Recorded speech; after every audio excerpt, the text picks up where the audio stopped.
The most destructive force in the universe, Harry. Nothing can escape it, not even light. I had a professor who predicted that eventually black holes would devour the entire universe. Why not? When you can see giant suns sucked in and disappear without a trace. Give us some magnification, Vincent. Polarizing image. Every time I see one of those things, I expect to spot some guy in red with horns and a pitchfork. It's a monster, all right. A rip in the very fabric of space and time.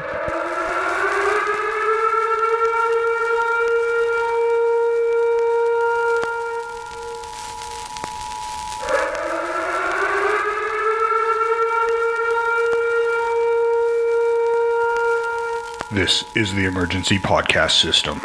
This is not a test. Movies are bombing all over the country.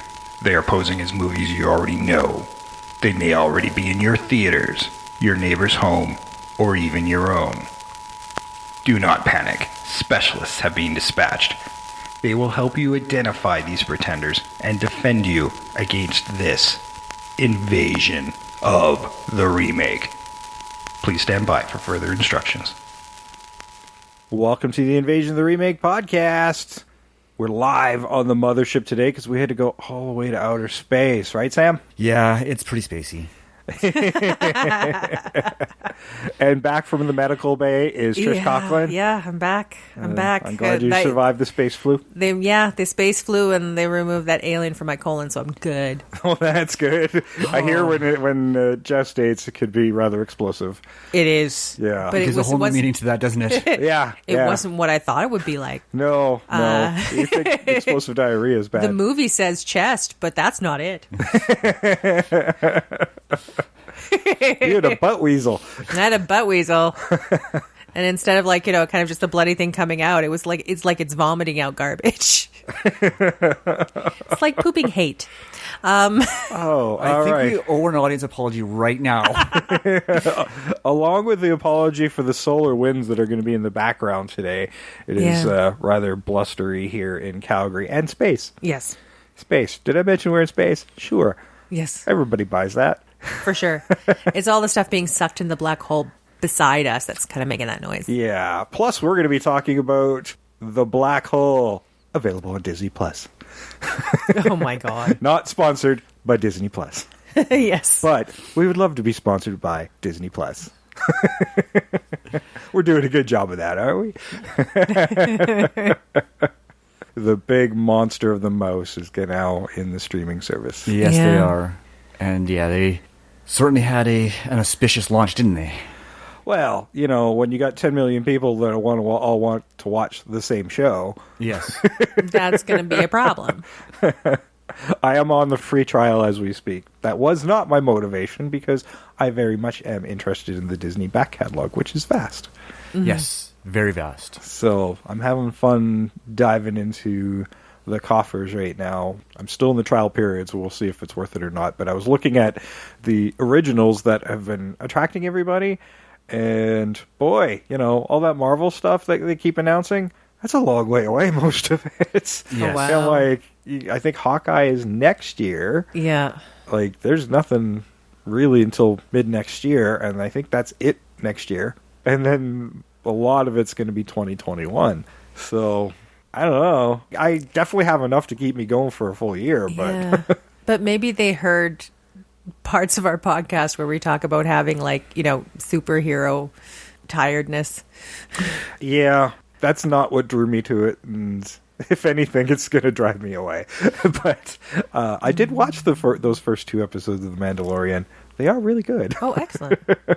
I'm not sure if it was, I didn't need to be the first guy on the block to see it, and I did wait a little bit. But they are good. They're short, though. Yeah? Yeah, they're only a little over half an hour a piece. Oh, really? But they're really good.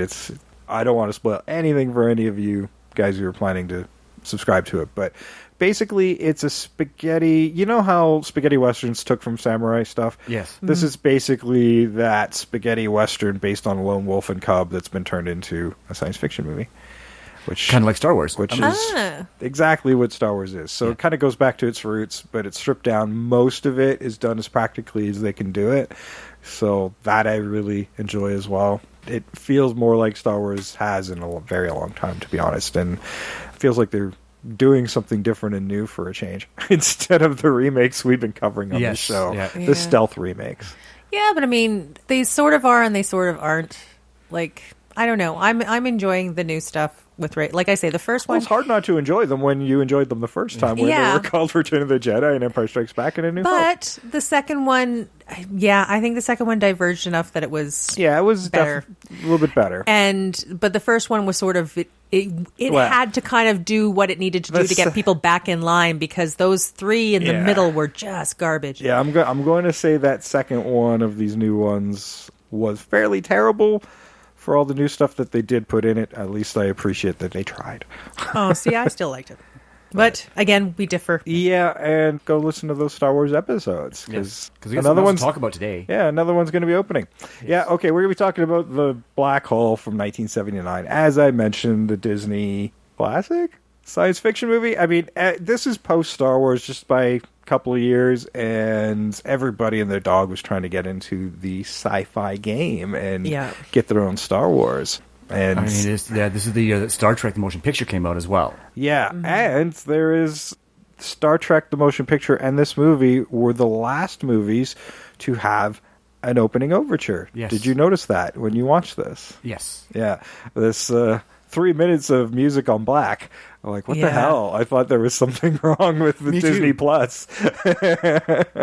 Like, I'm only getting sound. What is going on? And I'd completely forgotten about it. I don't know if I remember it as a kid, but I think I did eventually have like a proper VHS copy, but don't think they used the overture on television. They did not. Yeah. I don't think so, no. No, they got rid of it for television because audiences are going to get up and go away at home, right? I think that they decided, you know what, it doesn't feed the film in any way.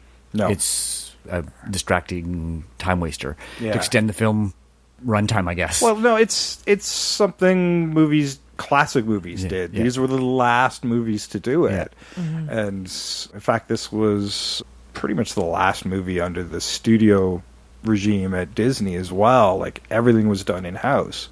Do believe they did try to get Lucasfilm's cameras that they had made for Star Wars, but failed to acquire them because whatever the rental fees or whatever were stupid, so they just made their own that were superior versions of those.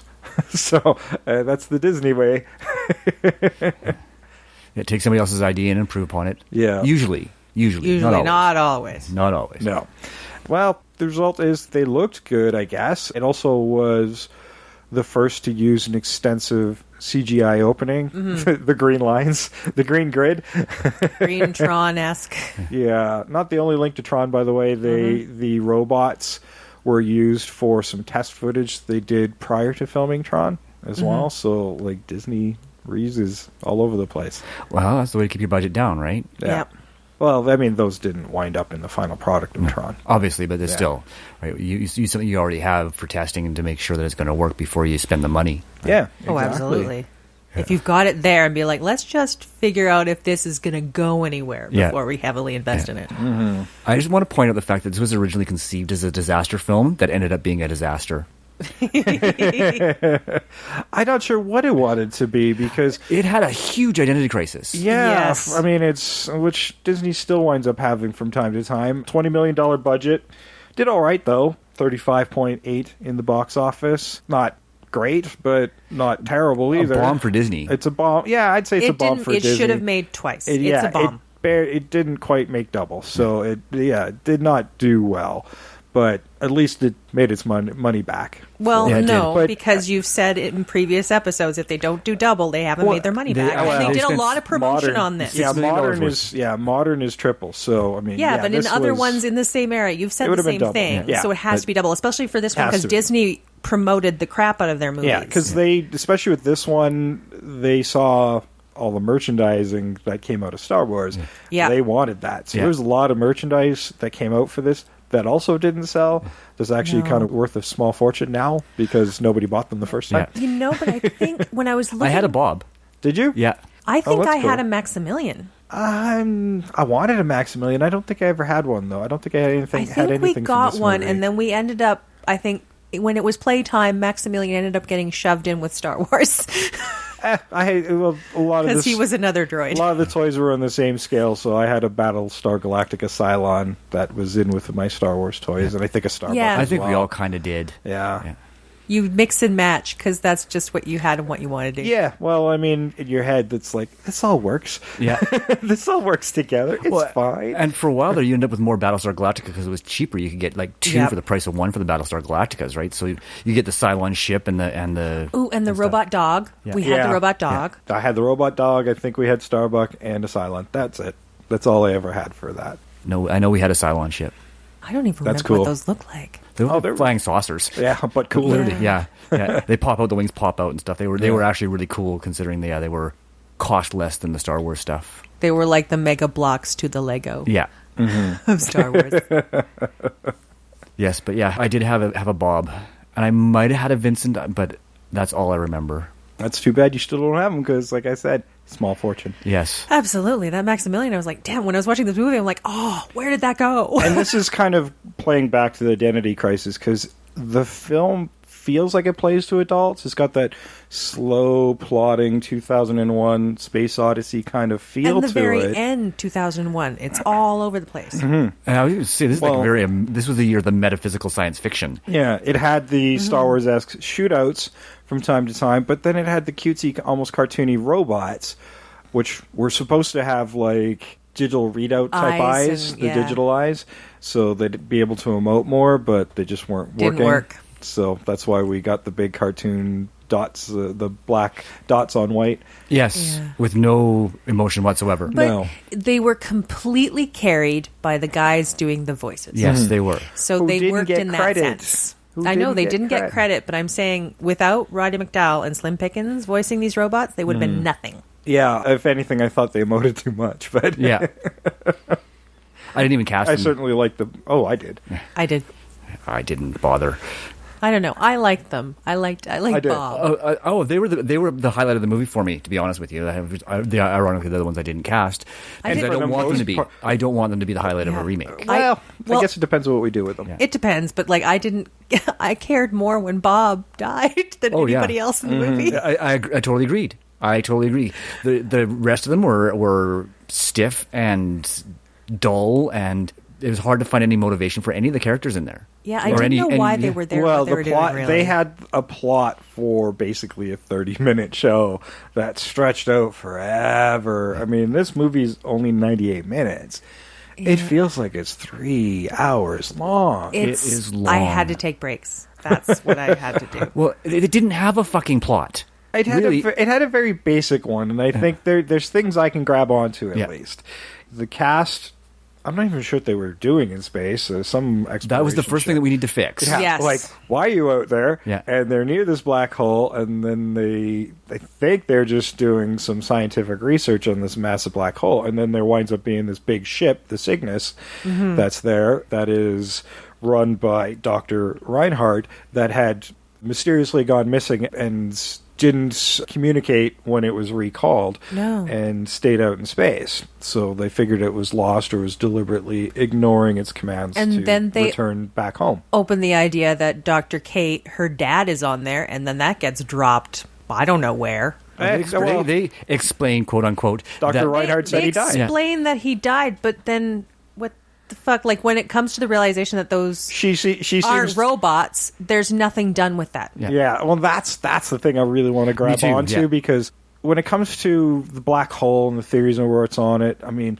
technically Interstellar's already done this and explored it really well. So for my movie, like this is a movie that happens for the that's for this movie as well. This movie happens around the black hole. But the black hole really isn't the story. I mean, it is the looming threat or this great discovery. It is what is motivating Reinhardt, but it's not the important aspect of this movie. It's that this guy went mad, Yes. somehow killed the crew of this ship, The entire and turned crew. the entire crew of this ship, and turned them into zombie robots, Yeah. zombie cyborgs. so he can maintain and continue with his mad scientist routine. While at the same time, he's come up with all his technology where he can hold his position by this black hole, which black holes have a massive amount of gravity to them. So, to be able to do this is insane. Yeah, so to create this gravity well or that's within the ship itself, that's really fascinating. And also, what's keeping it from attracting space debris for it becoming the center of its own planet? Yes, Yeah. and that's the part they almost addressed in the movie too, with Perkins' character and his obsession with Reinhardt's genius in discovering these things. Yeah, and there should have been more going on there as well. There should have been, yes. Yeah, so, I mean, we're identifying some of the major flaws here. I mean, other than bad science. But Alan Dean Foster kind of forced them to at least make some better science. The original script, I do believe, was all supposed to be in 0G, but it's 1979. They couldn't do that yet. Yeah. Well, that opening scene that's where why they created come in, gravity on the ship to begin with. and you see like Ernest Borgnine just kind of bobbing a bit, and I'm like going, "Oh, Ernest, it looks bad." Yeah. Well, it's funny. We were watching the. He doesn't look like your typical astronaut either. Yeah. No, he certainly doesn't. But he's not an astronaut. He's a reporter. Right? He is a reporter. He is a reporter in space. Yeah. But we were watching it. It's like I after that opening scene before they land, it's like, oop, we have gravity. Oop, no, we don't have gravity. Oop, we have gravity. Oop, we don't have gravity. Back and forth and back and forth. I'm like, fuck. I know. But I guess and the other thing is the main actress, they had to change her hairstyle simply because they couldn't do waving hair in space. Yeah, that was going to be a problem. Yeah, so they gave her the curly hair so she didn't have the flowing locks because they would actually have to address that.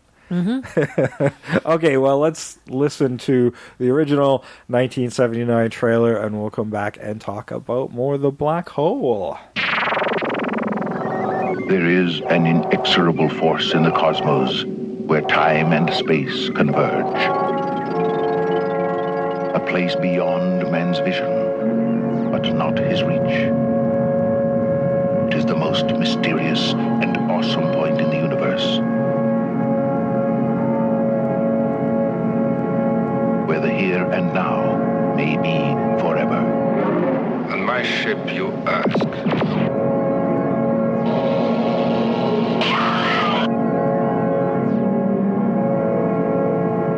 It is unavoidable.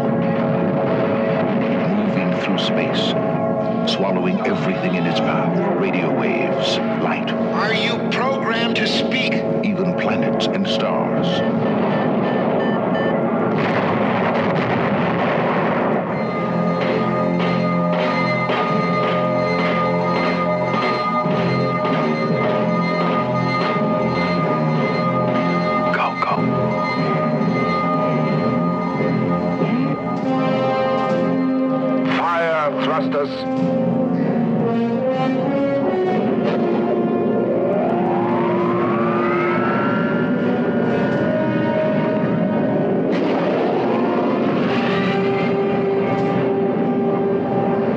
That madman is headed straight for the black hole.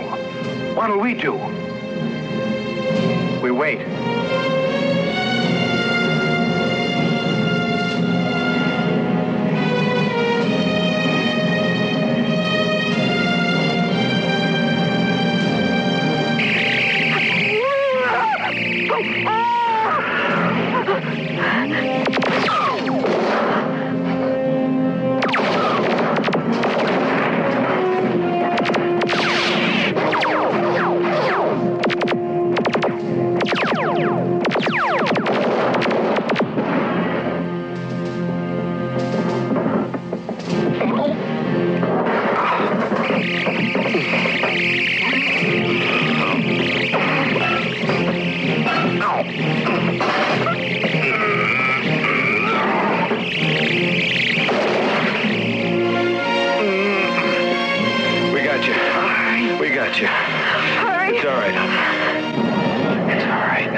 where everything ends.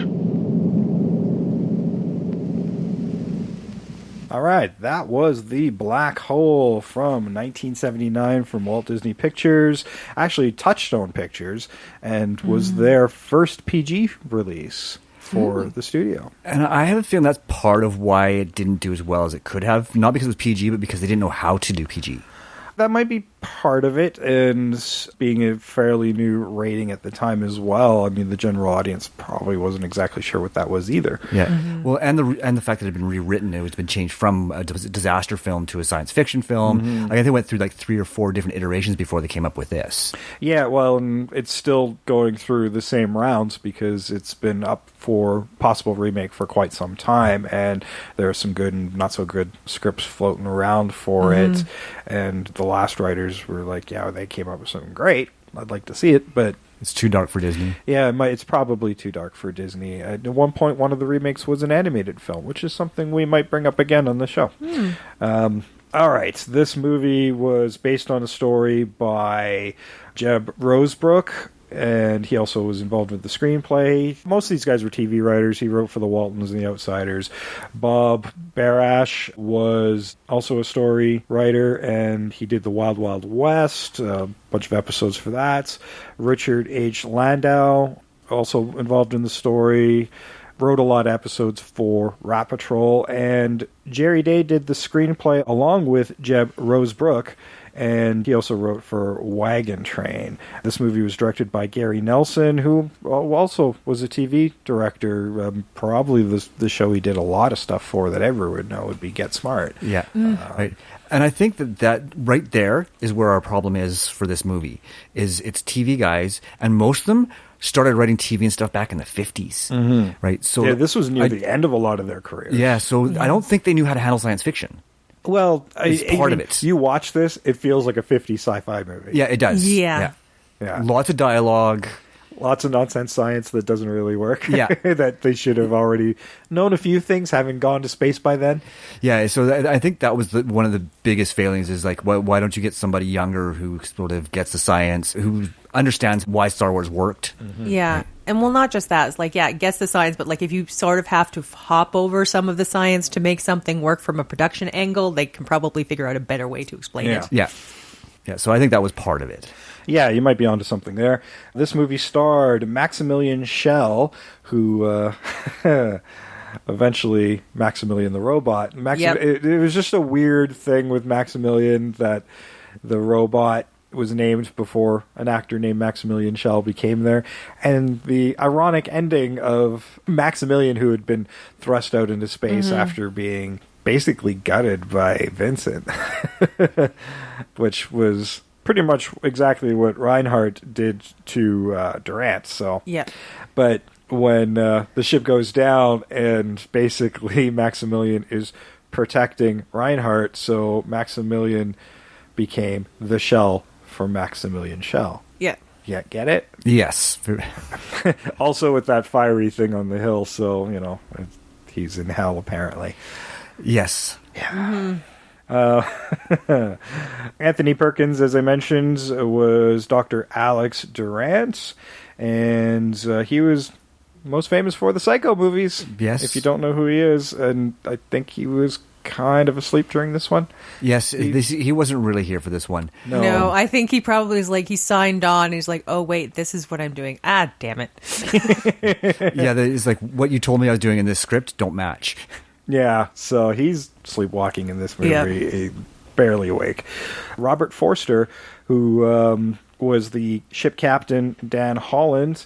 He was a favorite of Tarantino's, and he was in Jackie Brown and Mulholland Drive in his later part of his career. Yeah, he became a favorite of Lynch, too. Yep. Because he showed up in the reboot of Twin Peaks there as well. Yeah.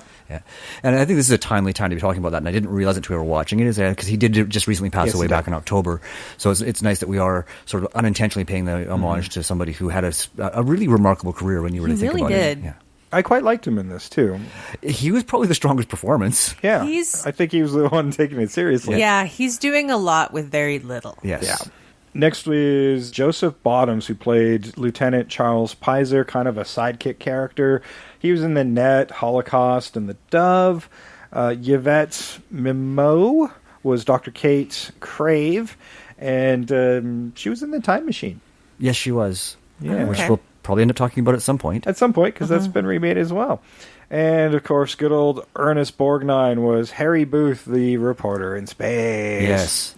And he was fun. But Ernest Borgnine is just Ernest Borgnine. Yeah. I think the only time that I've ever seen him where he played something a little bit different was in Flight of the Phoenix. Yeah, which we covered in episode 173. Yes. And you can tell he's just, I think he knows he's on a sinking ship and he's trying his hardest to make it interesting. Well, his character kind of flip-flops. Like, he's pushing for things, and he's very... His ending, I didn't get at all. He's very suspicious of Reinhardt to begin with because he knows the backstory of him ignoring the calls back to Earth and whatnot. And his arrogance when he was on Earth. And then he becomes this frightful, really selfish character in the second half of the movie. And I don't get... No.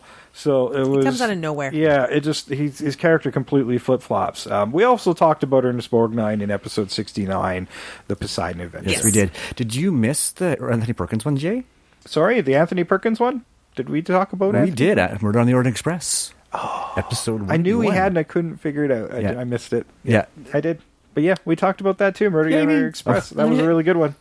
Then there was Tom McLaughlin, who was Captain Star, or STAR. He was the robot, the black robots. That was really good at the video game. Yeah, basically the robots actually have downtime and do target practice. Yeah, it makes really nonsensical. It makes no sense whatsoever, and I don't know why he got a credit, especially when Vincent and Bob didn't. I know, probably because his wife was also a stunt double for Yvette. I don't get it. But he's not famous as an actor. He's more famous as a director because he directed Friday the 13th Part 6, Jason Lives. Yeah, he's more known as a horror director. And Roddy McDowall, as mentioned, is the voice of Vincent, who we've talked about many, many times. Well, not many, many times, but 3. A few times. Yeah. Episode 45. Fright Night. Episode 102. Class of 84. And episode 151. I don't have that one. 4 times then. Oh, Bedknobs and Broomsticks, which is the one I missed. Poseidon. Oh, of course. Yes, he was in that as well. So episode 69. So there we go. No, I forgot about Bedknobs and Broomsticks. Okay, 4 times. I'm getting to a point where some of these guys are turning up enough that I'm not going to be able to name them all anymore. Yeah. Yeah. And Slim Pickens was the voice of Bob, and most famous for Blazing Saddles and Dr. Strangelove, and we talked about him in episode 197. The Getaway, best part of that movie. Yeah, that's right. The remake, that is. And that's the entire cast. It really is, yeah. It really is. There's a lot of extras and whatnot as robots, but nobody with lines.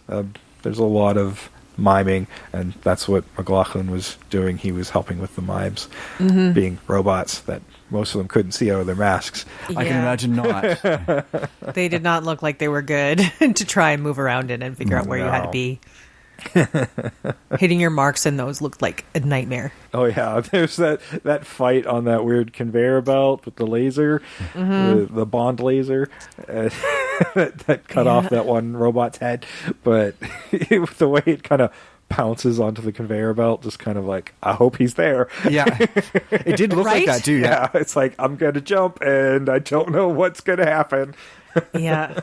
At that point, it's kind of like Robert Forster has to be the person who's like, I've got to be where I think he's going to go. Yeah. Yeah. And you'd think maybe he'd be already holding on to it, so to kind of be a guide or whatever. Yeah. I guess the laser guns also, yes, in the initial... They had little lights on them. Little lights on them, and then the actors kept pulling the triggers when they shouldn't and were shooting each other.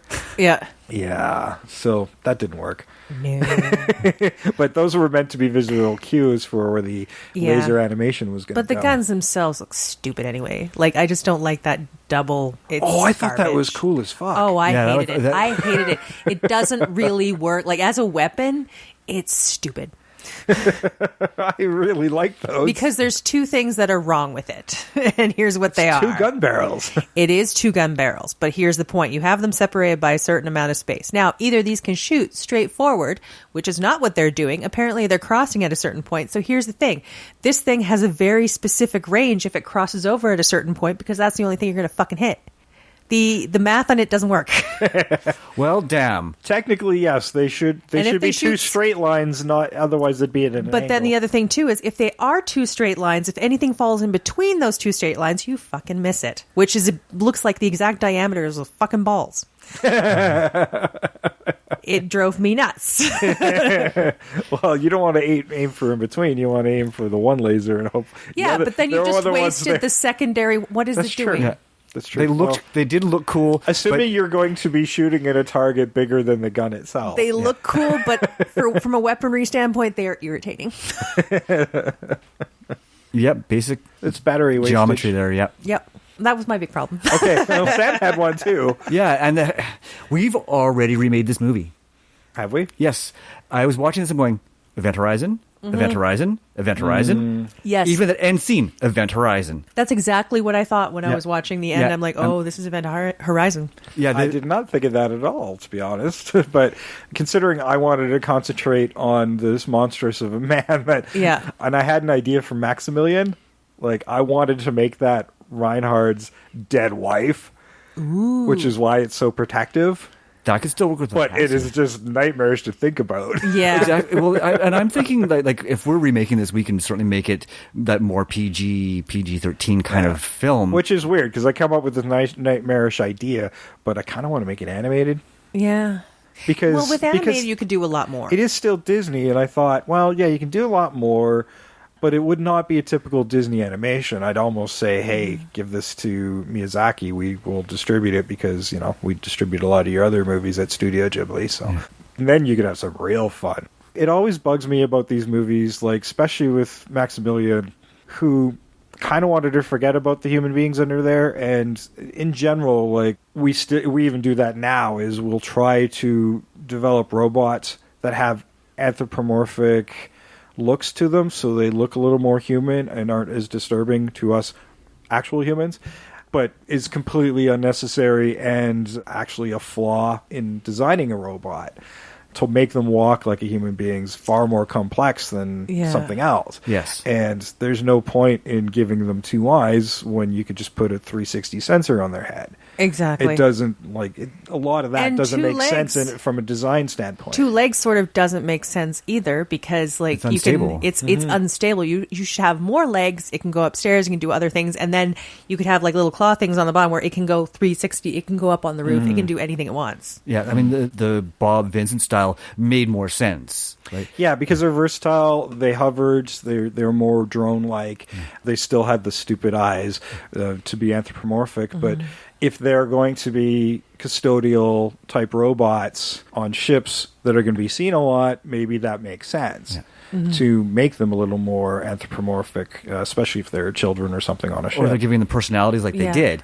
Another comparison I made while I was watching this one, you can tell we've done too many of these, was Silent Running. Especially with the garden and stuff like that, but Yes. Bob and Vincent kind of reminded me of 1, 2, and 3 in Silent Running. But Yes.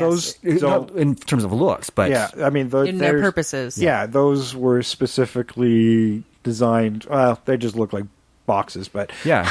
but at least they don't have these human characteristics. But they were good examples of showing robots can still have personalities Yeah. without looking human. But exactly. I yeah. think part of it too was like when we talk about silent runnings and they were just kind of boxes and they weren't anything. I can see a purpose to sort of having an anthropomorphic robot when you're on a long journey like that is a just in case, like humans wouldn't feel so alone if there was like it just feels better to have something that is there just in case something bad happens. Well, and that's the way they were used in Silent Running. Yeah. Right? That's what. But I mean, they didn't look anthropomorphic enough to really make you feel unalone. For maybe a small ship like the Palomino that the original crew is on. And what the fuck was up with that ship? That's really small. It was That pretty was small. teeny. I mean, that's why you want a small robot, I suppose.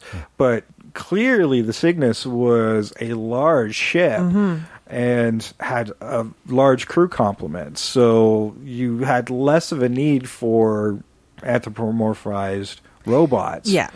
I would like to see maybe where he would move away from that. Yeah. Well, you A look little at bit. Maximilian, And Maximilian is not anthropomorphic, really, No. not at all. But when it comes to this, you can see why he would move away from it. But it's sort of the problem is it is the other people. Like, he doesn't like other people.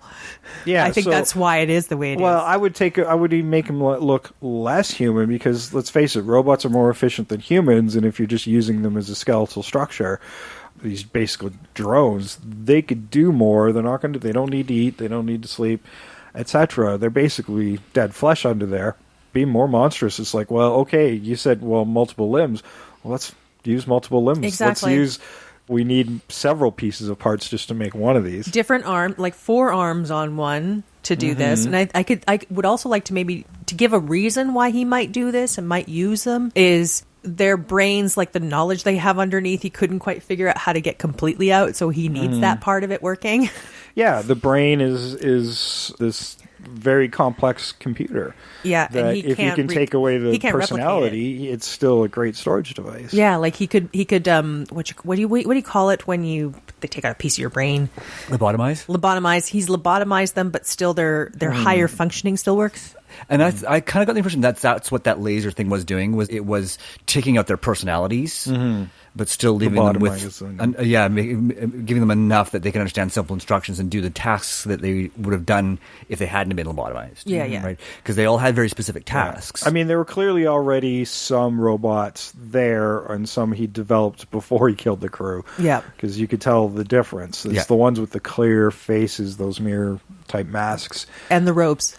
Those were the more human ones. Because, we saw Vincent early on dismantling a couple of them. Yes. And, Vincent and Bob take out a couple, and they're just parts. They're just parts. Yeah, the security army was clearly robotic versus the crew that operated the ship was... Yeah. That makes sense. Logically, it's because if you're keeping the sort of their technical knowledge functioning so that they can do the tasks, they would be needed to run the ship, right? So the kind of thing, rather than trying to program it. And also with security robots, you're not putting humans in danger. Like with fire, you're just having robots do it. It's like drones. Yeah. That's the exact same concept. Yeah, and he had a very large army for a guy who's out in space with nothing else around. Yeah. Like he was preparing for somebody to come and find him. Yeah, and he was basically waiting for it because he's throughout this time in space, he's developed the ship to be able to counter the pull of the black hole to begin with, while doing his research and plotting that exact course, so he's not going to be squished into a micro atom or stretched into infinity. You would. So there's no technical way through, but you'd be stretched out into like time and space. And there's been theories that these are wormholes as well. And ultimately, I would like to see the movie end as they're going in. It doesn't really matter what's on the other side. This hint that it's heaven and hell lies on the other side is silly. It took what was an movie to, what the fuck are you doing? Yeah. True. And granted, they told us right at the beginning, like, there's this chat when they first discover it, before they even discover the Cygnus. They say, hey, there's this massive black hole, the biggest ever discovered, and one of them makes a comment that, it looks like a portal to hell. Well, and I don't know. It kind of was, for at least for Reinhardt. And I don't want, I'm kind of going with the Event Horizon thing. It's not quite a portal to hell. It's an alternate dimension. Like, it's a different parallel universe that you're going into. And if you go into a certain angle, you're going to that parallel universe. If you go into a certain angle, you're going to another parallel universe. Yeah. You're not going to hit it right unless you do the right And apparently one of them has a really nice ornate corridor. Yeah. Yes. Yeah. I mean, the good one. I mean, and now I'm thinking, like, Contact, they did a similar thing, right? Like, there's so many. You wonder how much this movie, as mediocre as it is, inspired other great science fiction. Yeah. Well, I think, I think the science fiction was there because black holes are fascinating things. Yeah. So you can see why somebody would want to write a story where, like, well, you want to go in. What happens? Like, it's sort of... Yeah, and that's kind of where I want to stay away from it, because it's ground that's been tried on quite a lot, and I don't know if we can be any smarter than that, than the people who've done it, and we're certainly smarter than these guys, but... Yeah, but I mean, again, like you say, it's the struggle. Like, these people come here, and like, her dad was on this ship, and she doesn't know where he is. There's a lot going on there. And I think that's where this story really lies, is it starts out as this murder mystery. What happened to the crew of this ship, and why is Reinhardt the only one left? I mean, it's fairly clear, fairly early on, that he's mad as a hatter. Yeah. See, and I was thinking to take it the other way, is have them get sucked into the black hole right at the beginning. And that's where they find the Cygnus. And the whole thing is them trying to, where they want to get out, and he wants to go through to the other side. Ooh. Right? Like, I almost like the idea of them being trapped inside the black hole. I mean, it's called the black hole, and the black hole is a device in this movie. It's referenced a lot, but until the end isn't really a character. But if you make it the character... But then there's like the whole point of this mystery behind the black hole and like the science of going through one. Then it becomes real sticky and people get irritated by that.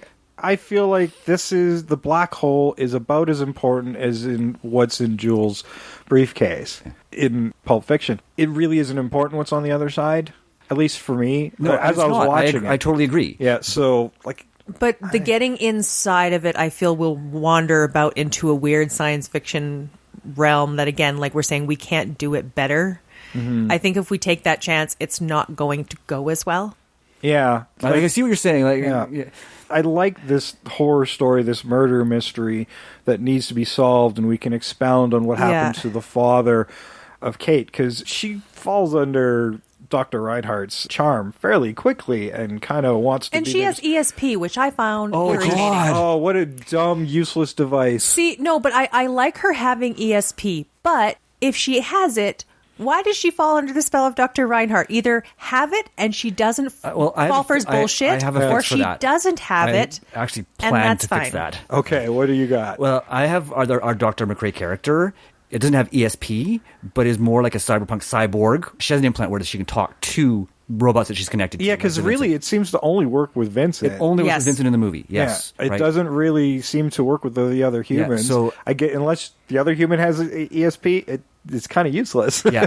Right. That was the whole thing. Like, I'm like, if you have ESP, how can you fall for his bullshit? So if it was some implant, that makes more sense. So that was my easy fix for it. Yeah. Right? Yeah. Right. Like, because otherwise she would at least get some feelings of like, okay, he's telling untruths. The sensitivity as well. It'd be like, I have ESP. It's like my father was on the ship. Like, I'd like her to use to find her dad, and that didn't come up at all. No. Yeah. And that's why I was like, well, let's get rid of the metaphysical entirely, I think, and go with strictly science, right? Yeah. And that makes sense because her dialogues with Vincent did feed the story. Yeah. They made sense. You just have to find a way to make the technology makes sense. And that really kind of adds an element because I have an idea for McCrae, like a much broader idea for McCrae. Like there are certain elements I want to use, like the final conflict that's keeping Shell from moving into the black hole or stalling them. And I would like the boss fight. It is Maximilian joins with Reinhardt, but it happens before the whole hell falling into hell thing. And I was expecting that before. So he becomes this... like kind of unstoppable force. He fell under that big TV. I thought that's when it was going to happen because he's like, "Oh, my body's dying. I better get into that robot." Yeah. So I like the idea of that. I mean, it feels a bit Marvel in certain ways, but you got to have that big climax with the villain, right? And I mean, Reinhardt himself isn't all that intimidating. He's kind of a mustache twirling Bond villain in a lot of ways. But with your fix with Kate in this universe, it would make sense because you've kind of she's kind of like a cyborg, so there's like a consciousness sort of shift. Okay, I'll tell you right now. I'm making Sergeant McCrae, a space marine, who is augmented. Yeah. So like the augmentation with the brain would assist like this. He's like a military aide on whatever mission they're on. Pardon? McCrae is a doctor. I know. Okay. Yeah. No. So I said I'm making McCrae as a military person instead of a doctor. Okay. Oh, cool. Then my casting kind of still works. Yeah. That's the way I'm seeing it. That makes the augmentation make sense. Right? I mean, I liked what you said with the augmentation, and I would make her the robotics engineer. Like the engineer. And that would work too. Yes. But she makes more sense. She's got a PhD in engineering. That's what I want. Yeah, and that's one way of looking at it. And that's like that was the way I was originally thinking about it. And I'm thinking, well, if we want to go a little more action oriented, then having somebody with a military background would add some of that to it, right? Yeah. I mean, the reporter doesn't make a lot of sense, but Yeah. I suppose if there's news to be had, it'd be a communications role, right? Yeah, It's just an extension of that role. And I was thinking the Paul Reiser character from Aliens for that character. Right. Yeah, like Right. he's a communications person. Oh, yeah. He's an observer for the corporation that is funding this. Yeah, exactly. Right. I mean, with. like this movie, I'm ripping stuff off from other movies. I have no problem doing that. And to sort of keep them on the ship and give sort of a reason for it, I want it to be the more... shady corporate guy. Yeah, the shady corporate guy. But I sort of want it to be like, they didn't end up there by accident. Again, shady corporate guy. Yeah. But part of the reason they have to stay on there so long is because of the gravity. They can't figure out how to get their tiny ship to get away from that big thing. Well, and I want the tiny ship. I don't want it to be the main ship. I want it to be a probe from the other ship. Yes. Right? This is an away team. Oh, yeah. That fixes that from the small ship Cygnus? thing. Yes. No, not from the Cygnus, but From a different... From I can't remember the name of the original ship, the Palomino. Yeah, Palomino was the name of their ship. Yeah, so they're actually the away ship. It's a probe from the Palomino. Yeah, it's a probe. Oh, okay. Right. Like the Palomino's a proper ship. Yeah, it's designed to get closer to the gravitational pull of a black hole for some reason, somehow, right? Okay. Yeah. Because of its size and shape, they feel it's going to be able to pull away if needed. But I like the idea that maybe it's like, oh no, this black hole's too big. Oh no. Yeah. And they have to stay on the Cygnus because it's sort of like, we just have to figure out a way to get far enough, and they're trying to make the Cygnus move farther away so that they can get out. Yeah. And maybe they were attracted to this black hole in the first place because they thought it was emitting this weird signal, which, we sometimes get repeating patterns just from our radio telescopes here. So if they're heading towards it and then they realize it's not coming from the black hole, but this thing that's sitting right on the border of the black hole, which is the Cygnus. Yeah, which had gone missing 20 years before. Yeah. And I like that concept. And that's kind of where I was going, is like they are a scientific mission going to find out what's happening with this black hole. Yeah. Right. And I mean, they're always going to want to see if there's any ways they can harness the energy and power of a black hole. Yes. Right. So it's kind of like a dual purpose thing. So this black hole that we've been aware of for so long is changing somehow, right? Whether that be they're receiving new signals from it, and it's because of this invasive presence. Well, and I feel that maybe it's sort of the Cygnus being there and their like gravitational science that he's come up with has been affecting how this black hole is running, how it's working. Yeah. Like his gravity stuff is actually increasing the pull of that black hole. It's making it more dangerous. Feeding it. It's feeding it, yeah. Oh, maybe he's powering it up so he could fit his ship through it. Maybe. I don't know. Maybe that'd be interesting if he's the one who created the singularity in the first place. Oh, I'd say he wouldn't. I'd say he sort of figured out how to make them bigger, and because he went crazy. He's like, I got to get through one of these things. Yeah. Yeah, I'm liking where that's going. Yeah. Though. Everything then makes sense as to why they're there. Yeah. What's going to happen on the Cygnus once they get there also makes more sense. And it we also need to makes give him backstory of how he went mad in the first place. I think that would fill in a lot of time here of where this madness came in and came from. We can discover that through logs and whatnot. Yeah. We can, but here's the other thing about it too. Maybe that's part of the whole reason. Like the other people on the ship are like going, we can't make a black hole bigger. Shit will get bad real fast if we do that. This is an incredibly dangerous thing he's trying to do, and maybe the captain wants to shut him down. Exactly. That leads to like Reinhardt making offensive action by reprogramming the droids that are already there. Yeah. And then making a strike on the captain and the crew. Yep. Once the command crew's down, then he just makes short work of the rest and using them to create more cyborgs. Yep. Cyborg zombies. Yeah, Yes. and he wants some zombies because he wants them doing their job, but he doesn't want them thinking. Because he can't operate this ship by himself. Oh, nobody can. Yeah. It's huge. Yeah. See, I loved the featureless helmets. I thought those looked really cool. I wonder if you make those... I want him to hide as much of humanity as possible because it reminds him of the monstrous thing he just did. Exactly. So what if instead of like lobotomizing them, the helmets themselves are designed to control them so they're trapped, right? They're actually trapped in... Well, I mean, if they are meant to be kept alive, if we're using the brain as part of this robot's functions to simplify their construction, then basic bodily organs and specifically the brain need to be kept alive. So there are feeding tubes and that sort of thing. Yeah. And he needs recyclable enough waste. high function for problem solving when it comes to running the ship. You can't have somebody just mindlessly pushing buttons. They have to have enough higher function. They're like it's like this. The helmet suppresses their free will, but allows them to do everything else. Yeah. Oh, nice. I like that. Yeah. I like the idea of them being zombified humans, but then there's also that also adds that element of hope that they can be freed from it. And then when Kate finds her dad, I mean, that's a whole thing. It did frustrate me that these zombies had no personality when these security droids had their own personality. They had their personality of like, okay, here's this black one who's very prideful and boastful and kind of a bully. Yeah. Yes. I mean, clearly he's a bully because we saw what he did to Bob. Yeah. Yeah. He's an asshole. Oh, poor Bob. I guess when Vincent takes him out, I'm like, yes, serves you right. I guess when they designed Bob and the director's like, he's not beat up enough. And you know what they did?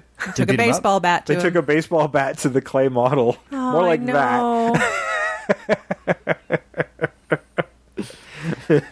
But it did nothing but add to his sweetness. I just thought he was so cute. He was so messed up, but so cute. You're like, oh. They were allowed to beat up on him, but so they couldn't destroy him because they needed him to run the storage room. Yeah. Yeah. By the way, do you know what Vincent stands for, or Bob? No. Virtual Intelligence Centralized something?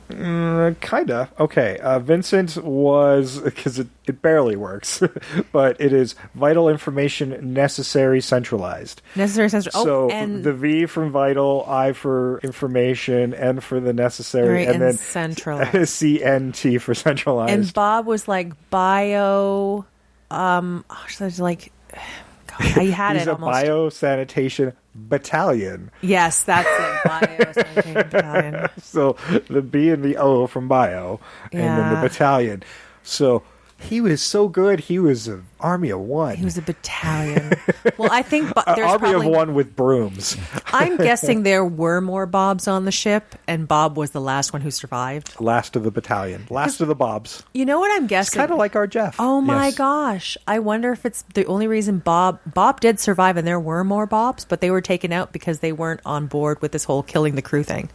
No, it was Bob for that matter. Well, right? maybe this one in particular, or maybe they're all of these older models. They just needed one, but they got rid of the rest. Well, maybe they just were resistant to reprogramming. Yeah, that's it. They couldn't get past their primary programming.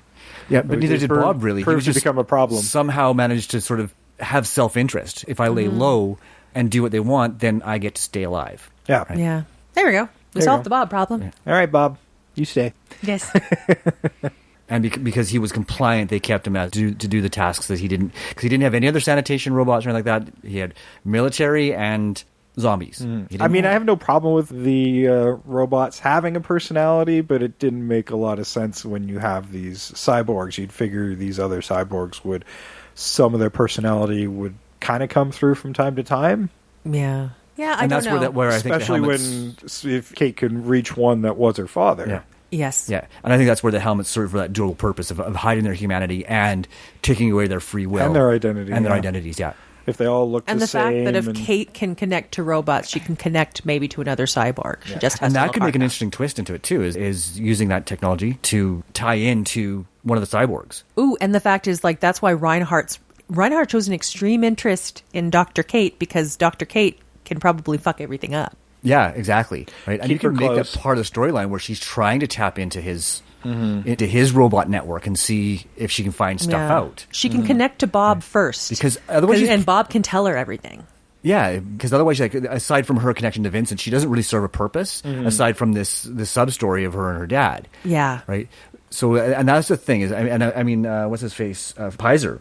It serves no purpose. Sidekick. Well, that's where I'm thinking maybe we have to have our captain, because this is the lieutenant, right? He should be more confident in his role and be able to take over the command if the captain falls, which maybe we should see. But I kind of want Pizer as well to be a little bit of like young and green, a bit of a hothead, and that's why he's not in charge. Yeah. Yeah. Well, I mean, that's why you climb in rank. At the end, he completely disregards orders and goes out and starts shooting shit. Yeah. So that's Pizer to me. Yes. I think he's fine. We just need to elevate him a little bit by the end, and maybe that we need the captain to fall because of that. Yeah. Maybe fall to Uber Reinhardt when he turns into Maximilian Reinhardt. Yeah. As we've made him. Yeah. And that could be kind of cool. Now, the only other character here who's still kind of dry is Dr. Alex Durant, who I'm not sure what he was. Maybe he's the astrophysicist. Yeah, I would say yes. Yes, that's what we would make him interested as we sort of more define McRae and everybody else. And that would explain his obsession with his work. With his work and with Reinhardt, because Reinhardt's accomplished so much. And why he wants and to let's stay with say him. maybe Reinhardt was an instructor of his back in his youth. Before Reinhardt went in on this space mission, he was an actual professor for him as a student. Or just build upon what... I'd like to have them have some sort of personal Or just connection. build upon the fact that like he's followed his career for so long and he's modeled himself after him. Because they've studied him in school. Yeah. Right? They've studied his advancement before he left Earth. Like all the technology that they're using now is based off Reinhardt's designs and technology before he left Earth. Right? So there's this sort of hero worship there, even though he's never met. Yeah, Yes. and Right? I mean, and that's what was insinuated in the original movie. Most of it kind of, Pretty much. like, it's unfortunately the performance is pretty flat, but most of it like works. Is he's there to support the work. Maybe Reinhardt's missing a piece, something that's kept him from going through already. Yeah. And with Durant's mind, they've come up with the solution together during this time that gives him a little more purpose. That's what I was thinking too. Is there's a lot of talk in this movie, and instead we should show, right? So they're working in a lab together, right? And I don't think Durant understands exactly what he's creating. Yeah. But he's like, he sees the flaw in it. Yeah. And says, I see what's wrong here. Or Professor. Durant's like, I wrote my paper based on what you'd said about black holes previously, and like I kind of come up with this is what I interpreted it to be. And there's like, I think maybe if we approach it this way. Oh, wait. He designed this anti-gravity device that they're using on their probe ship. He's actually the designer of it, and he's the only one who really knows how to use it. It's based off, like as you said, off of Reinhardt's technology. Yeah, well, and think but it's about an advancement on it. Well, and think about it too. Like when you're that close to a black hole, there's going to be time dilation, right? Yeah. You're like time's moving very slowly on that ship. 20 years has passed from the outer rim, right? And Reinhardt even says that. Yeah. In the movie. Yeah. I don't think it. So- I think the anti-gravity should be slowing down the time, because the thing is, like with more gravity, time is supposed to go faster, and he's beside a very high gravity thing. Part of the anti-gravitational thing he's got going should help him not age, because if he was to do regular gravity, he would be fucked. In 20 years, he would have gone 40, 60. I like sort of the whole idea where he's not a mentor, but he's also an inspiration. Yeah, right? he Where just worships this guy. He worships this guy, and he used technology that he developed 20 years before to come up with this new theory that technology. Reinhardt came up with. He used it to make what he made. Yeah, right. And then Reinhardt's going, well, what did you do? And they're talking together, and Reinhardt's sort of seeing all these pieces come together, and he actually wants something off the probe, which is why he's keeping them away from it. Oh, and I think he also wants a protege. Yeah, to carry on his work. Yeah. Well, I mean, initially he wanted his science to be shared back at Earth. He wants Durant to go home. Yeah. So his accomplishments have been recognized. Oh, yeah. Like, what's the good of doing an amazing thing if nobody knows? Yeah. Yeah. Like, Right. that's part of his ego. Yeah. So it's another reason why he hasn't already gone through is he's been waiting. He's killed off all of his witnesses, so he Right. needs new ones. But once his secret of zombifying the crew has been revealed, then that's no longer a possibility, because that's going to destroy his name back on Earth. Exactly. They've realized he might be smart, but he's a monster. Yeah. So, I mean, the basic structure is there, and it's a dark movie for a Disney movie. Oh Yes. my God, I mean, yes. disguised as a really light one, because it's not uber violent, like Sam said. There's a lot of talk, or just not a lot of anything. There's plenty of times where there's no gore even. It's just a soundless movie. Yeah. And you got cutesy little robots that, are just in the middle of all And this. this kind of goes to that whole identity crisis thing, is it didn't really know what it wanted to be. Yeah. Right? Because it goes from sort of science fiction with really bad science to this sort of drama, then to sort of this comedy with the robots, and then kind of action. Yeah. And then you right could into do metaphysics at the end. Action, sci-fi, and the cutesy comedy do go hand in hand. You just have to look as far as Star Wars and Guardians of the Galaxy to say that, that works. It can work, yeah. It can work. Yeah. So, like, we can still do that. Oh, yeah. I think we Just can still have it. The big problem with this movie is pacing. Pacing, yeah. I mean, you could go longer if there was more. Yeah, well, action. I mean, you could Pacing be the and- same amount of movie and just like let's fill that with information disclosure Well, and action and Yeah. To like, me, it was just a whole lot of not a lot of walking and going from place to place within the Well, in the ship. yeah. It's just let's show you a lot to and me- not tell you anything. And to me, it's a ton of loose ends. That's Yeah. what drove me Yeah. nuts. yeah. There's all these little plot devices that go nowhere. They start and then they don't go anywhere. Yeah, and that's so just stupid. we need to know what happened to Kate's father, which leads to the bigger revelation of the entire crew, this lie that they've ejected from the ship as they got caught in the gravitational pull of the black hole, which doesn't make a lot of sense because then all the escape pods would have just got sucked in too. Yes. Right. Right.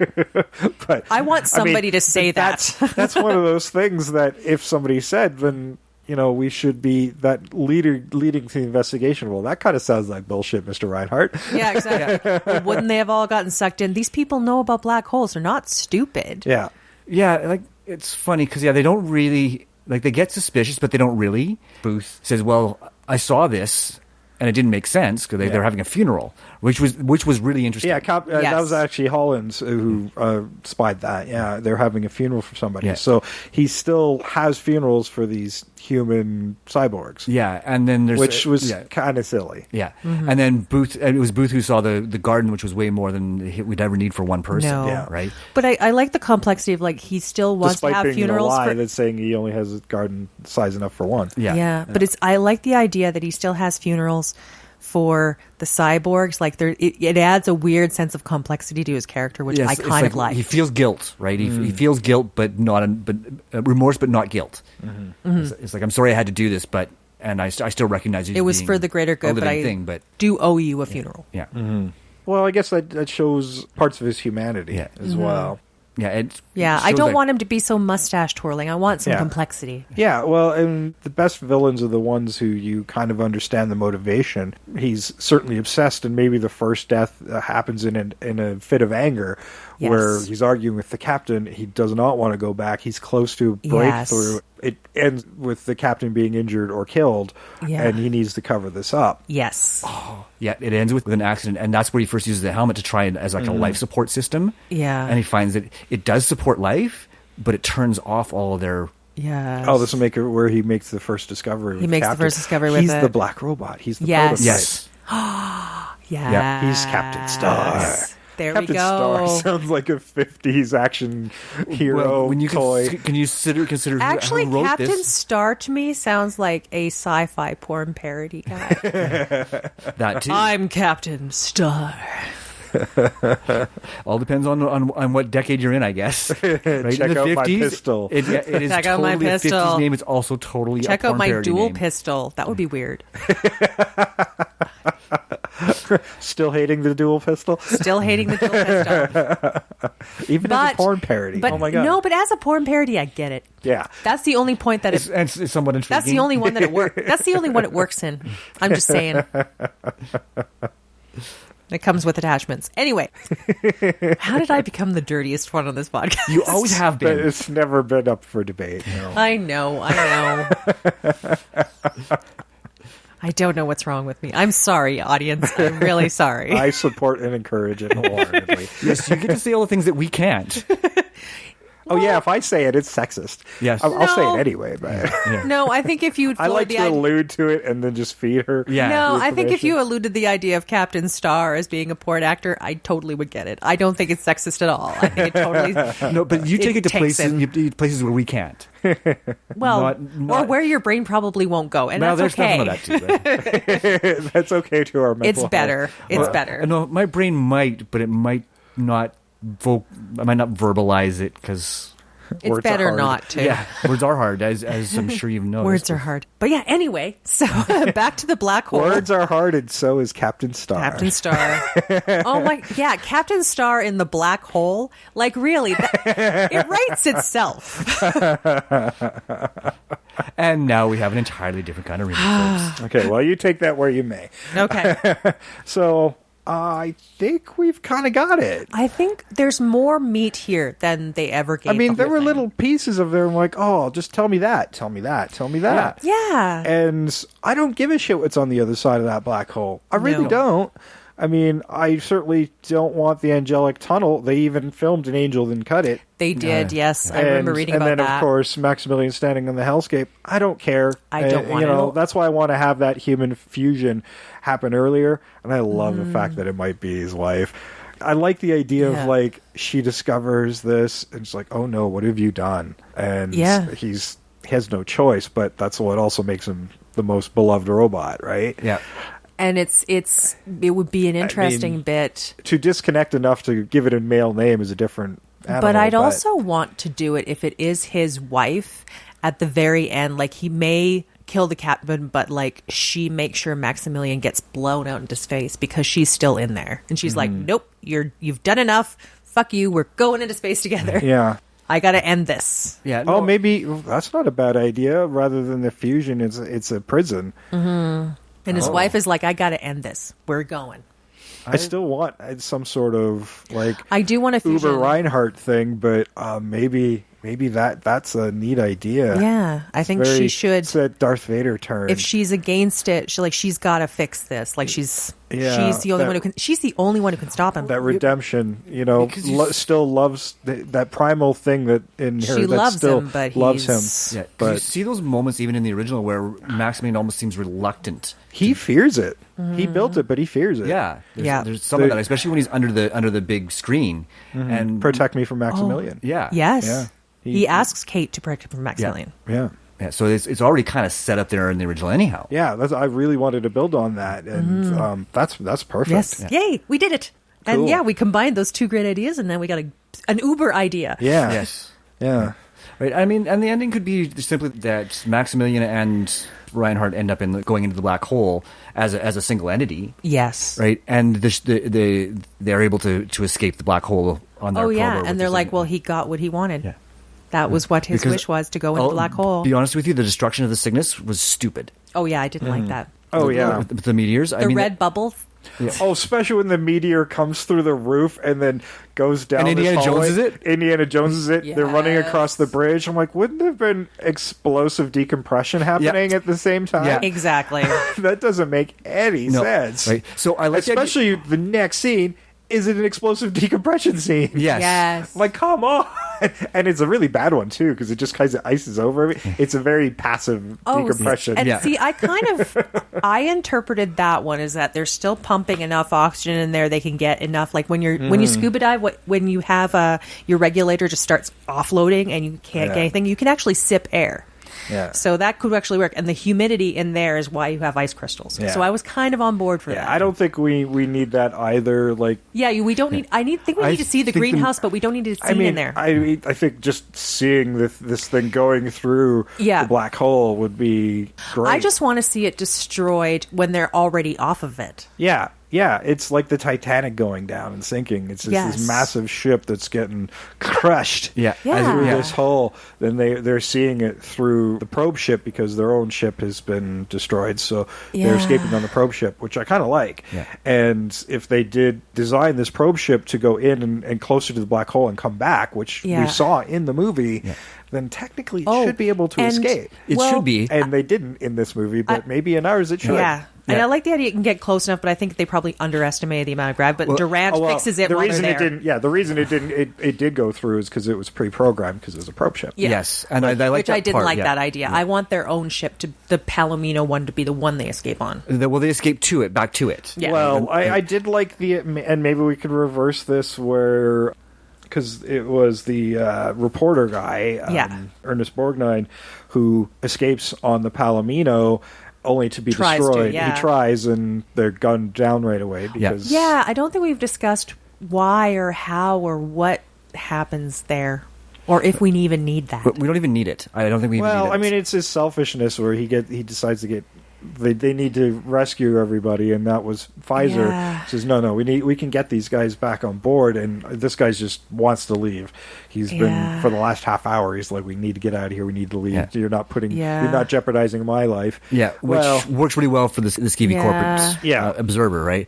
But I what I was going to say is they figured out a way to use the anti-gravity well that Reinhardt's created to push them away. Oh, like that idea. And then they use their own technologies to continue their trip. Rather than under his own self-interest, he sees the money in the idea. He sees the money. He sees the idea of like, oh, well, this costs a lot less if we turn these humans into drones. And it costs less on robot builds. It also in resources.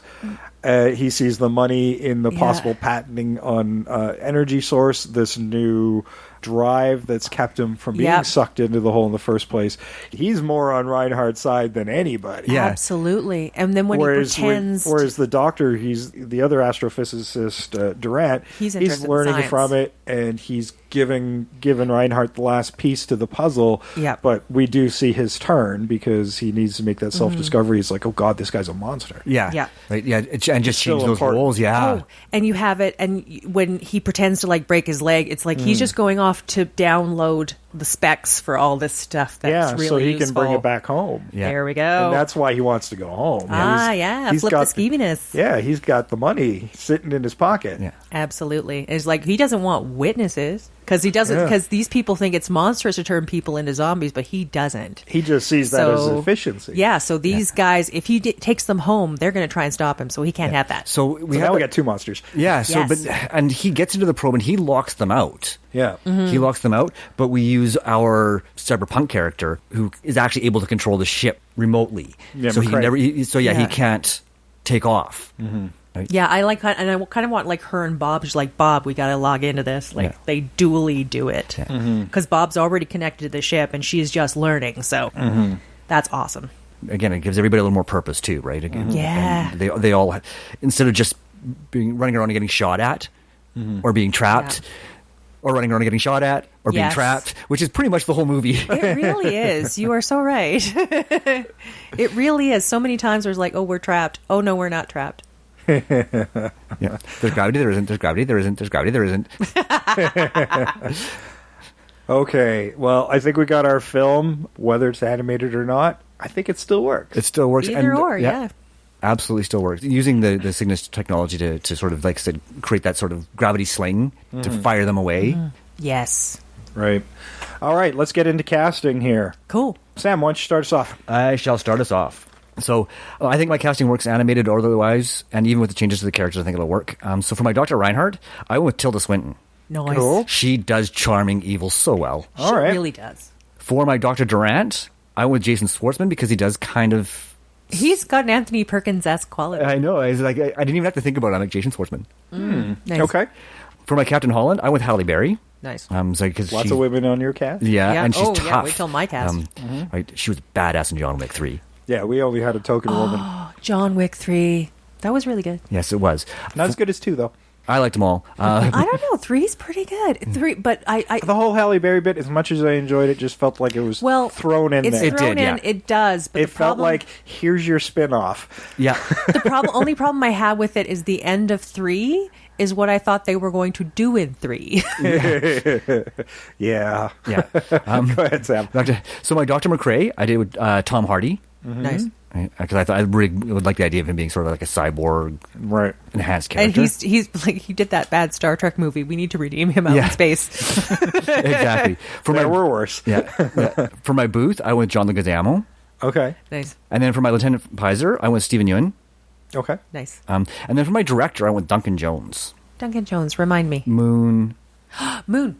Oh, there we go. That's a great movie. Yeah, so I think that he do some great stuff with some subtleties in that. And Moon is very kind of character-based, very story-driven, which is good because we're kind of trying to get the meat of the characters out of this. But he still gives you those elements of tension and Yeah. stuff that, to keep the pacing from getting too sluggish. Yeah. Absolutely.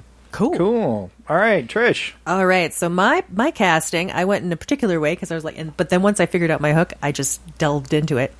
So for my Durant, and I put them as like the characters that they play, like Anthony Perkins, Durant, Parker Posey. Okay. She's like the female Anthony Perkins to me. Yeah, you're bang on that. Because she looks like him. She can do very intense, and she scares me just a little bit. I don't know what it is. She's the doctor on Lost in Space, right? Yes. Yeah. Yeah. There's something about her Netflix. it's frightening, and I love it, and I want to watch more of it. Cool. And then for my booth, which was Ernst Bergnine, I went with Maya Rudolph because she's been doing some great work on The Good Place, and she can do. I think she could do Skeevy if we really did it. Okay. So it still works. My Reinhardt was Michael Sheen. Because if you furry him up, he's a dead ringer for Maximilian Stahl. Kind of is, yeah. And then for my Holland or Robert Forster, I went with Sophie Okonedo. She's a character actress from like England, and she's got this very intense kind of like, she can really commander room, and I'm like, I like that idea. For my Dr. Kate, I went with Helen Monks. She was in Raised by Wolves. She's very young, but I could see her being like, I'm not going to totally follow rules and protocol. My Pizer was Jamila Jamil. And, oh, wait, no, my Pizer was Helen Monks. Sorry. And then my Dr. Kate is Jamila Jamil from The Good Place. Okay. Because I think that would work really well. And then for Bob, Alan Tudyk, of course. Oh, yeah, nice. That makes sense. And then for Vincent, Idris Elba. Oh, you really were falling in love with Vincent. Oh, I really was. I did. Do you want Vincent to have double guns? I do. Vincent's funny, and I think they can be very playful. And then for my director, Anna Biller, who did The Love Witch, because I was sort of thinking, I'm like, if you want somebody to kind of capture a visual, she's very Kubrick-esque in like a visual palette. And if we wanted to kind of recapture some of this, because some of the visuals in this I really kind of liked, we could have her do that because she knows how to make it kind of match. But yeah, because I was thinking, like, if you're going into like a deep, I was thinking for like a deep space, they're out in the middle of nowhere. If you have like women on the ship with like a bunch of sperm, you can make more babies in case you can't get back in time. That's why it's so women based. Oh, what if there was like Reinhardt was keeping a stock? Yep. Ugh. See, that's why I'm saying it could all add in, even with my casting in this. Okay. I kept a little bit more to type within the film because I like to kind of cast a type, but I did have a couple of gender swaps just to fill out the cast a little bit more, but not nearly as much as you guys did. For my Captain Holland, I went with Jeffrey Dean Morgan. Oh, yeah. Yeah. I see it. Yeah. Walking Dead. For Harry, the reporter, I actually had him as a different role, and then I like, oh, okay, he could, especially the way we cast him now, and this whole cast is perfect for either animation or live, so it works in both ways. So for the reporter character of Harry, I went with Nick Offerman. Oh, yeah. Okay. Yep. For Dr. Durant, and I kind of like this, for my Anthony Perkins, I went with Andrew Garfield. Oh, yeah. I think our Anthony Perkins Dar is like bang on all around. We've done really good with Anthony Perkins. Yeah. For my Vincent, I went, for the voice of Vincent, I went with Maurice LaMarche, who is the voice of the Brain from Pinky and the Brain. Yay! Isn't he also, who is he on Futurama? Oh, I don't remember. He's like a number of voices on Futurama, yeah, he does a lot, but he'll always be the Brain to me. Ah, okay. For Bob, I still like that kind of Southern hick thing going on, so I went with Matthew McConaughey. Oh my God. Can you just imagine? All right. And if you did that, the amount of Interstellar jokes we could just pepper through this. Yeah, that's kind of like my only link to Interstellar is I want that. I once went through a black hole. It was real weird. For Dr. Kate, our kind of ESP cyberpunk. We'll call it enhanced human. Our enhanced human. Yeah, enhanced human. I went with Rebecca Ferguson from the last couple of Mission Impossibles there. I want to see her in Dr. Sleep. She looks really good in that. Yeah, I want to see Dr. Sleep as well. For Pizer, that was where I did a gender swap. I went with Tessa Thompson from Thor Ragnarok. Valkyrie, yeah. She's piloted ships before. And for Dr. Reinhardt, I went with Timothy Amundsen, who was on Psych and more recently on Gallivant as the kind of crazy king, but that big beard and how crazy he was in there. I'm like, he's totally my Reinhardt. He is awesome. You need a big beardy, but the thing is, you could put Tilda Swinton in a big beard, and I would not blink an eye. Neither would she. She could totally do it. And for my director, I went with Brad Bird, writer of Iron Giant and directed Tomorrowland and Mission Impossible 4 and The Incredibles, just to cover my basis of live action or animation. Oh, absolutely. And he's really good at getting the heart of characters. So he really does. And he's done action, and I don't think sci-fi would be out of the realm for him. Well, The Incredibles is sci-fi. Yeah. Kind of. Yeah. In a way. So I'd like to give him another kick at the cat at a live-action movie. So But if it turns out to be animation, it's okay too. Yeah, there you go. You've got your bases covered.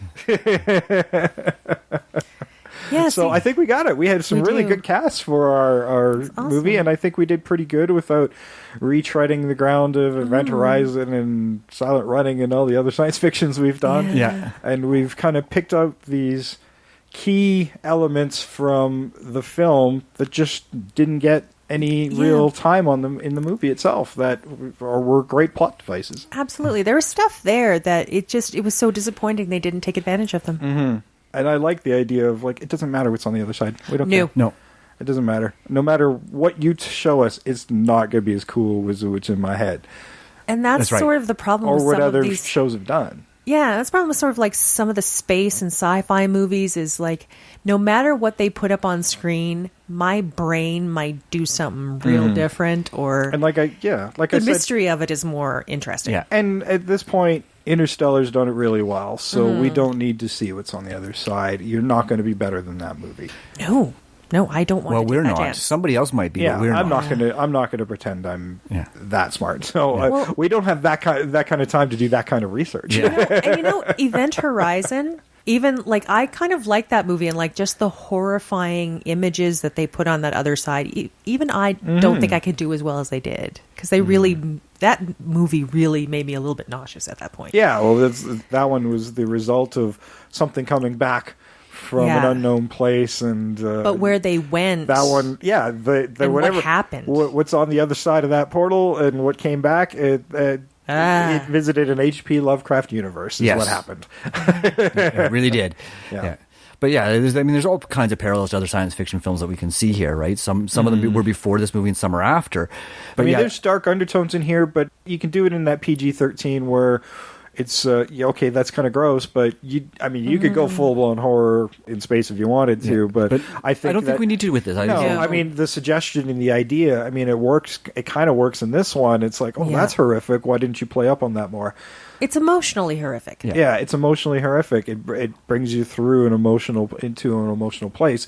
They don't pull on the threads. It's like, here we go. No. You've given us this great thread, and you've done nothing. Let's show you this, and then let's chase them some more. Let's show you this. Let's chase them some more. Remember when Dr. Durant, he takes off that one mask, and you see that, and that's it. Like I was so disappointed. And they went nowhere with that. Like they kind of figured out what had happened, and then that was it. It's like, oh, there are people. Okay. Yeah. I mean, boy, if you wanted an emotional punch, you would have like. Yeah. Or it's like she's like, that's my dad. That's what I thought was going to happen. Yeah. I mean, and you need to make that reveal earlier too. And I mean, that should be the middle of your movie, not the climax of your movie. Exactly. And I think that there should be some motivation. Like, can we save these people? Yeah. And none of that happened. It's like they just assumed that they were gone for and didn't do anything about it. Yeah. And then it's like, not so much part of the science. People had a lot of problems with science. I had a problem with the pseudoscience of the ESP. Yeah. That was dumb. Yeah, that was dumb. You either have it or you don't. And I think Sam came up with a good and that's a brilliant way around that. And we've gotten rid of the theological idea of what's heaven on and hell. Heaven and hell. That was so dumb. We don't need it. That feels heavy-handed. And it's fairly confusing. I don't like the idea of heaven and hell, like the heaven and hell idea either. Like it's just a parallel universe. It's just a different area. Right. And even then, we're not even we're taking that right off the table anyhow. We're not going to see what's on the other side of it. So, all right. Well, I think we did really good. Yay! I'd watch our movie. I'd watch our movie too. I'd like to see our movie. If anybody remakes this and we find out that it's a lot like this, we want writing credit. I mean, I'd like to. I mean, I hear one of the scripts sitting on the table for the last few years for proposed remakes quite good. So I'd like to see what that looks like. Absolutely. And now that Disney has Fox Studios sitting there, they can push it a little further. Yeah, it'd be interesting to see what that's going to look like, and hopefully we'll see it sooner rather than later. Could be a Disney Plus thing. That's what I was thinking. It would most likely be Disney Plus. It was never a huge success to begin with. And I don't know if it stood the test of time. It's something everybody seems to be aware of still, but because of our childhoods, it's like, oh, Disney, I want to see that. Well, it's weird. I remember parts of it. I know I've seen it, but it didn't make enough of an impact on me that I could remember the movie really because it was way, way above. Like that. The problem is it's aimed at a more mature audience. despite the fact that cutesy robot, like as a kid, I liked the cutesy robots, and I remember the space battles, and I'd watch it every once in a while, and I'd often forget of how boring the movie actually is, but I'd remember those little exciting bits. Well, and that's the thing we talked about the identity crisis of this movie. Is it for adults or is it for kids? You have to make up your mind in a lot of ways, because this movie felt like they put a lot in there for adults, but not enough for kids. Mm-hmm. Yeah. And I think that was where the problem was, and it was a PG movie, so when it came out in 79, I was too young to go see it. I mean, clearly from that trailer, it still was meant to be geared at the more adult science fiction audience, but as soon as you see Bob and Vincent, you can't take it too seriously. It doesn't look like a serious science fiction movie. No, it doesn't. And it comes off more like Spaceballs. In some ways, does. yeah. And they don't have that same kind of charming relationship that C-3PO and R2-D2 have, because you have sort of the humanoid anthropomorphic. You know what I'm trying to say. But it's fun trying to hear you say it. Yes. I know. One day you'll just whip that word out. As soon as we finish recording, I'll be able to whip it out. Yes, take that as you will. The word. We're talking about the word. But regardless, so you have 3PO who's kind of humanoid, and then you have R2 who's definitely not. Yeah. So it works fairly well. But these guys they're kind of boring from R2, and they're kind of boring from C-3PO, and you end up with something that's fun to look at, and they're entertaining. Right, but well, I mean, they are literally the buddy act that is very much from the vaudevillian. Yeah. Oh yeah, heyday. they're Abbott and Costello. Absolutely, they're Abbott and Mutt and Costello. Jeff. Yeah, that's a good example. Hope and Crosby. Yep. That's what they are. Yep. Laurel and Hardy. Yep. Exactly, they are. That's exactly what they are. And that's the other flaw in the movie too. Is it takes them a long time to get together. Yeah. Mm-hmm. It takes them like a way long time to get together. Yeah. Yeah, pacing. All right, well, that was The Black Hole from 1979. What other science fiction would you like us to tackle? There's plenty of it out there, and we're happy to do it because we like all sorts of genres. We love space. Especially science fiction, because we're Invasion of the Remake. Yes. We think we're on a spaceship.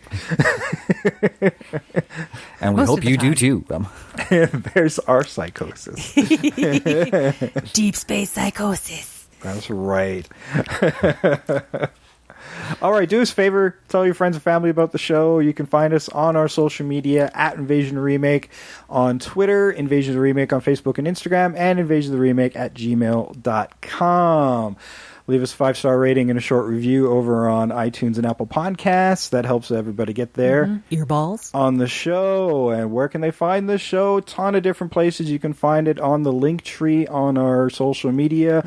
But, of course, we're on Apple Podcasts, Stitcher, Google Play Music, TuneIn Radio, Player FM, Radio Public, Radio.com, the app, and so many more, even frickin' YouTube. So make sure you tell everybody about the show and where to find it.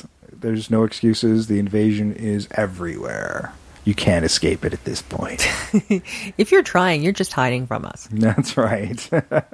And it will not work. We will find you. All right. No, that sounded too bad. Uh-oh. Intimidating. The ship's shaking a little bit. Oh, no. I think we're a little too close to the black hole. I've been Jason. I'm always Sam. I continue to be Trish as long as we can. And we are here.